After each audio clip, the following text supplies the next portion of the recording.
I refused to sell my condo to pay his brother's casino debt. Now I'm the villain. My world was turned upside down when Jake came into our kitchen with that look, eyes red, shaking hands, like he'd seen a ghost. "We need to talk," he said, his voice cracking. I froze, spatula held midair, pancakes sizzling on the griddle. 10 seconds later, I was staring into the abyss of a revelation I never saw coming. His brother owed some casino vultures $200,000, and Jake was asking me to sell my condo to pay him off. My condo, my home, everything.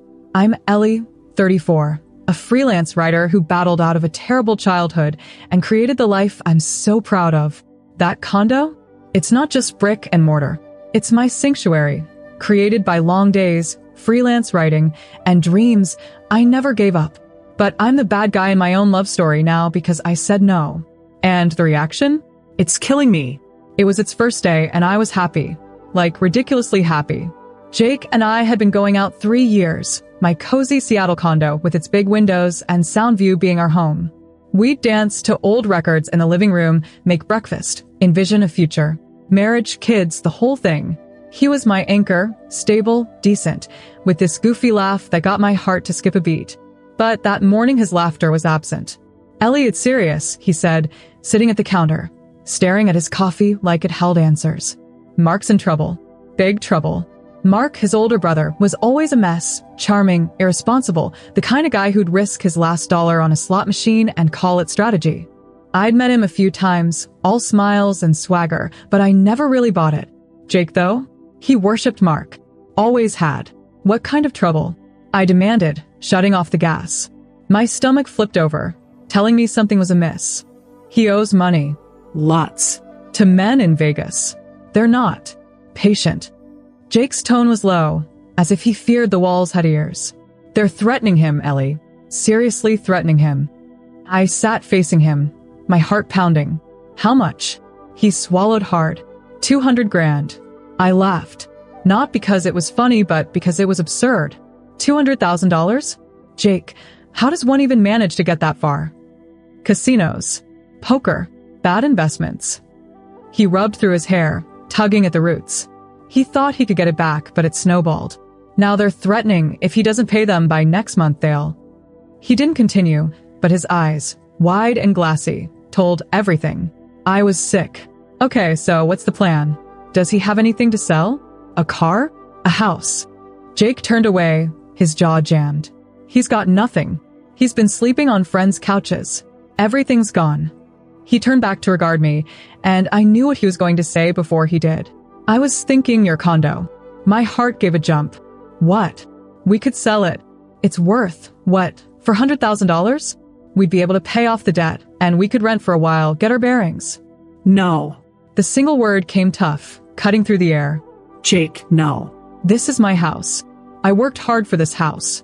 You have any idea what it means to me?" His face twisted, as if I'd struck him. "I know, but it's Mark's life, Ellie. They'll kill him." I stood up and began to pace back and forth in the kitchen, my hands shaking. "And what about my life? You're going to ask me to give up all the work I've put in for his mistakes? That's not fair."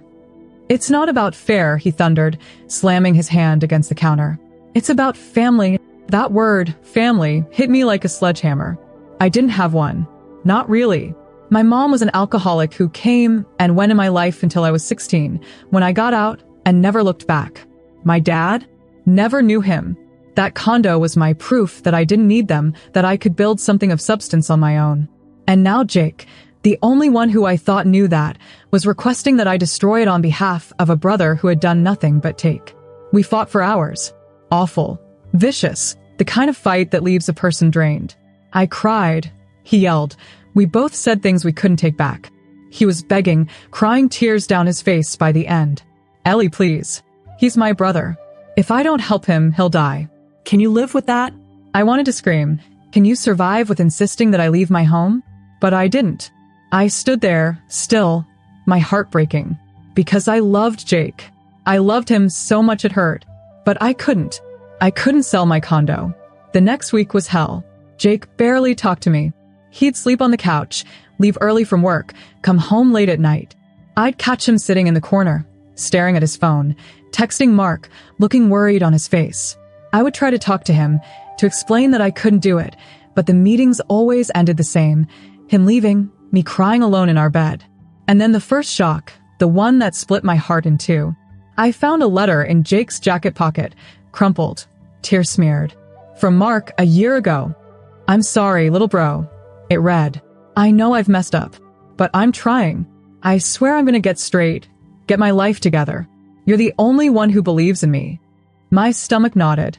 Jake had been lugging around this guilt for years, bailing Mark out of scrape after scrape. I could see at the time how deep his loyalty was, how much he felt Mark was his responsibility. And I just made him feel like he had to choose between his brother and me. I wanted to set things right. I wanted to be the bigger person, to find a way to help without sacrificing everything. So I called my financial advisor, Lisa, and asked if there was a way to get the money without selling the condo. A loan, maybe. A second mortgage. Anything. She did some math, speaking in a gentle but firm voice. "Ellie, you'd be pulling yourself too thin. You'd be paying it off for decades, and with your freelance work, it's a gamble. You could lose the condo anyway if things don't work out." I hung up, defeated. That night, I told Jake I'd tried. I thought it'd mean something, that he'd see I was fighting for us. Instead, he looked at me with this cold, distant stare. "So that's it? You'll let him die because you're scared of a little debt?" I snapped. "A little debt? Jake, it's $200,000. For a guy who'll probably just gamble it away again. Why is his life worth more than mine?" He flinched, like I'd hit him. Then he grabbed his keys and left. He didn't come home that night. The second surprise arrived a week later, and it devastated me. I was at a coffee shop attempting to work when my phone vibrated with an SMS from Jake's sister, Mia. "Ellie, I have something to say. Call me." Mia and I were not friends. She lived in Portland, was a private person, but her voice scared me. I called her back, and she delivered a bombshell. "Jake's been lying to you," she said, her voice trembling. "Mark's debt isn't just gambling. He's mixed up with some very bad people, drugs dealers, not casino people.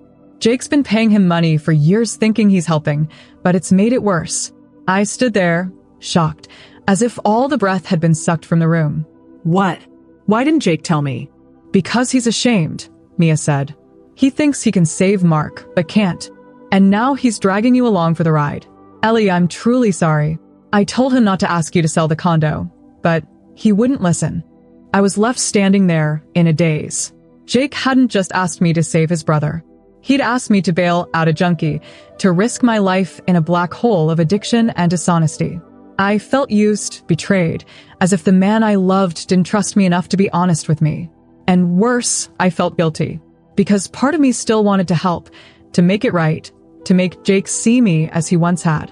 When he came back home that night, I confronted him. I held up Mark's letter, my hands shaking.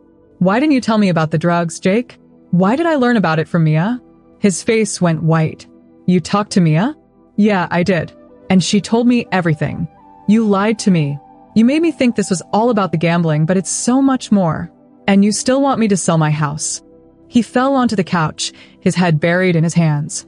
"I didn't want you to hate him. Or me. I thought if I could just fix this, we'd be okay. Repair him." I laughed, hard and broken. "You can't repair Mark, Jake. And you're killing us in the process."